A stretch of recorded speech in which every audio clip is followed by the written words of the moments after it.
ज्योति मौर्य ने क्या पति से की बेवफाई, तो अब सारी पत्नियां हो गई बेवफा। जो पतियों के द्वारा पत्नियों पे लगाए जा रहे आरोप, जिसे सुनकर सभी के होश उड़ जाते हैं। क्या किसी ने पता किया कि वास्तव में पतियों के द्वारा पत्नियों पे लगाए गए आरोप सही हैं या गलत? आप लोगों ने पीसीएस अधिकारी ज्योति मौर्य की बेवफाई की कहानी के बाद कई पत्नियों की बेवफाई की कहानी सुनी होगी कि पतियों के द्वारा पत्नियों को पढ़ा लिखाकर अधिकारी या नौकरी दिलाई गई, जिसके बाद पत्नियों के द्वारा पतियों को छोड़ दिया गया। लेकिन आज जो हम आपको बताने और दिखाने जा रहे हैं, इससे कहीं अलग है। यूपी के बस्ती जिले के धर्म सिंहपुर गांव के रहने वाले अमित कुमार के द्वारा अपनी पत्नी पर आरोप लगाते हुए बताया गया कि उनकी शादी अर्चना नाम की लड़की से 2011 में हुई थी, जिसके बाद उनके द्वारा अपनी पत्नी को पढ़ा लिखाकर उसे नर्सिंग का कोर्स कराकर उसको नौकरी दिलाया गया। जो आज के समय में श्रावस्ती जिले के जिला चिकित्सालय भिनगा में स्टाफ नर्स के पद पर तैनात है। अमित कुमार के द्वारा ये भी आरोप लगाते हुए बताया गया कि उनकी पत्नी का किसी और के साथ संबंध है। वो नौकरी हासिल करने के बाद उन्हें प्रताड़ित करती है, उनसे तलाक के लिए केस फाइल किया है। लेकिन जब इसकी पड़ताल की गई तो इसकी सच्चाई कुछ और निकलकर सामने आई। अमित कुमार की पत्नी अर्चना के द्वारा मीडिया के सामने आकर अमित कुमार के कुकर्मों की पोल खोल दिया गया। अर्चना ने बताया कि मेरी शादी 2006 में हुई है और मेरा गौना 2013 में गया है। हमने 2011 में जेएनएम का एडमिशन लिया, जो हमारे पिता के द्वारा कराया गया है। हमारे पति के द्वारा झूठा बोला जा रहा है। उनके द्वारा ना तो हमारा एडमिशन करवाया गया है और ना ही हमारे एडमिशन में रुपए खर्च किया गया है। उनके द्वारा हमारे साथ मारपीट किया जा रहा था, हमसे रुपए की डिमांड किया जा रहा था। वेतन का सारा पैसा देने के बाद भी नशा करने के लिए रुपए की डिमांड किया जा रहा था। हमें कई बार मारने की कोशिश भी की गई है। सर, मैं बहुत परेशान हूँ। मेरी शादी 29/5/2011 को अर्चना पुत्री लवकुश प्रसाद, ग्राम भुवनपुर, थाना कप्तानगंज के साथ हुई थी। ब्याह के उपरांत मेरी पत्नी ने कहा मुझे नर्सिंग का कोर्स करना है, तो मैंने कहा अभी स्थिति ठीक नहीं है, पैसे की बहुत समस्या है। तब कुछ समय बाद मैं अपने पिताजी से जब कहा तो उन्होंने कहा मेरे पिताजी ने कि मैं देखता हूँ। तो उन्होंने कुछ पैसे इकट्ठा किए कर्जा वर्जा लेकर, तब जाके Raj nursing para medical college Gorakhpur में एडमिशन दिला दिया मेरी पत्नी को। वो वहीं पर हॉस्टल में भी रहती थी और एडमिशन शुरू हुआ तो वहीं पर एक मिश्रा जी थे, उनके संपर्क में आ चुकी थी। कुछ समय बाद पता चला तो ये कहने लगी मेरे मित्र हैं और आए दिन फ़ोन से बात भी करती थी। और स्थिति सर बहुत ख़राब हो चुकी है मेरी, और मुझे समझ में नहीं आ रहा था मैं क्या करूं। तो मैंने देखा कुछ प्रकरण ऐसे निकल रहे हैं, तो मैं यही उम्मीद लेकर आया हूं कि हो सकता है, मुझे पूरा विश्वास है कि हो सकता है मुझे भी वैसे न्याय मिल जाए। तो किससे न्याय मांग रहे हैं आप? योगी जी से? मैं योगी जी से मानता हूँ, कानून व्यवस्था से मानता हूँ। तो अब आपकी पत्नी आपके साथ नहीं रहना चाह रही, क्या है मामला?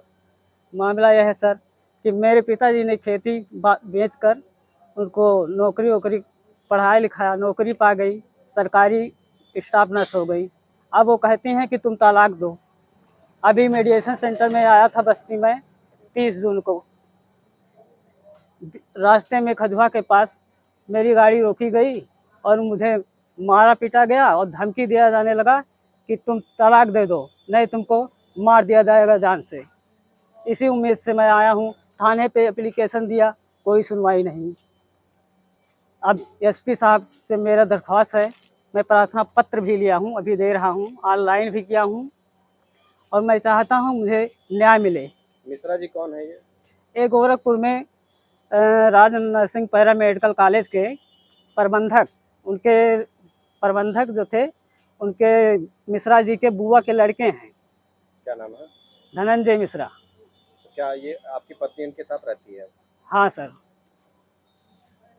मेरी पत्नी उन्हीं के संपर्क में हमेशा रहती है। उसी के उकसाने पर मेरे ऊपर 498A का केस भी किया है और दहेज उत्पीड़न का केस भी किया है, और जान से मारने की धमकी भी वही दिलवाता है हमेशा। आप अपनी पत्नी को वापस लाना चाहते हैं? वापस तो लाना चाहते हैं सर, लेकिन कैसे अब लाएं? आपकी बच्ची भी है, बच्ची कहाँ है, किस साल की? मेरी बच्ची है 7 साल की, नाम है उसका साक्षी। और मैं भी बहुत प्यार करता हूँ अपने बच्ची से, लेकिन मुझे मिलने तक नहीं दिया जाता। विदाई का दावा भी मैंने किया, मैं क्या करूँ सर। मेरी शादी 2006 में हुई है और मेरा गौना 2013 में गया है। हम 2011 में जन्म का एडमिशन लिए हैं, जो कि मेरे पिताजी द्वारा किया गया है। और फिर 2015 में हम मेरे जो ट्रेनिंग कंप्लीट हुई है, उसके बाद में हम वहाँ रहने लगे हैं। इस बीच में वो हमें मारते पीटते थे और पैसे की डिमांड करते थे कि दान दहेज कम लाई हो, अपने बाप से फिर से मांग के पैसे ले आओ। उसके बाद में इसी बीच में मेरी नौकरी भी लग गई है 2019 में। वो हमें बहुत मारते पीटते थे। जहाँ हम जॉब करते हैं वहाँ भी सारे स्टाफ के पास फ़ोन करना, मारना पीटना। और जो ये आरोप लगाए हैं वो कि कोई आता जाता है, ये बिल्कुल गलत है। वही आए हैं और जब भी आते थे मारते पीटते थे, कहते थे तुम्हें जान से मार दूंगा, तुम्हारी नौकरी ले लूँगा। वो कई बार हमें जान से मारने की भी कोशिश की है। वो पैसे की डिमांड करते थे, जो भी मेरी सैलरी जितनी बनती थी हम उनको सब देते थे, लेकिन वो कहते थे कि और पैसे चाहिए, इतने नहीं। उनकी आदत खराब थी, वो पीते बहुत थे।